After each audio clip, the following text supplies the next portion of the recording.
রমজানের প্রস্তুতির জন্য 11টি প্রস্তুতির কথা আমি আপনাদেরকে শোনাতে চাই।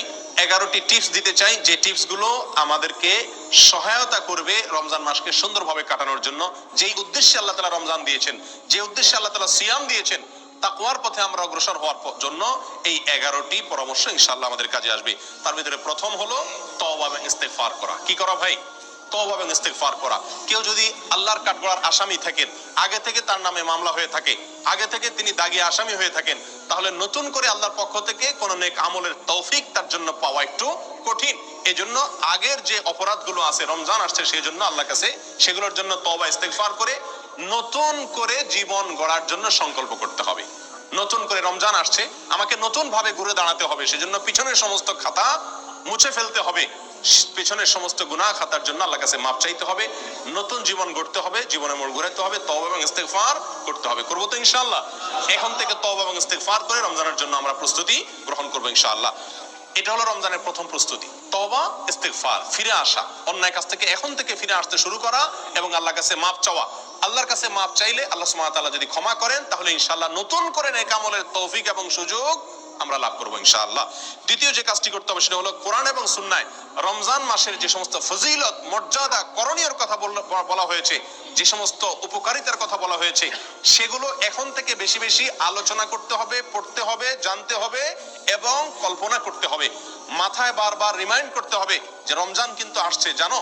হে আমার প্রবৃত্তি, নিজকে নিজে বলতে হবে যে যে রমজান আসছে সেই রমজান আমার জান্নাতে যাওয়ার সুযোগ, সেই রমজান আল্লাহকে সবচেয়ে বেশি সন্তুষ্ট করার সর্বোত্তম উপায়, এই রমজান জান্নাতের বিশেষ গেট দিয়ে প্রবেশের এক সুবর্ণ সুযোগ, এই রমজান আমার পূর্বের সব গুনাহ খাতাকে মাফ করার উপায়, এই রমজান আমার জীবনকে পরিবর্তন করার উপায়, এই রমজান শয়তানের সঙ্গে যে আমার কুস্তি চলে, লড়াই চলে, সে আমাকে অন্যায় করাতে চায়, আমি ভালো থাকতে চাই, সেই লড়াইয়ে আমার জেতার সুযোগ, কারণ আল্লাহ শয়তানকে এই মাসে বেঁধে রাখেন, আমার সুযোগ এই মাসে আমি তাকে হারিয়ে জান্নাতি হওয়ার সুযোগ পেতে পারি। এই যে রমজানের যে সমস্ত উপকারিতাগুলো আছে, রমজানের প্রস্তুতি হলো আগে থেকে সেগুলো মনে মনে কল্পনা করতে হবে, আলোচনা করতে হবে নিজেদের মধ্যে। তাহলে কি হবে? রমজানের জন্য আমরা মানসিকভাবে কি হব? প্রস্তুত হতে পারবো ইনশাআল্লাহ।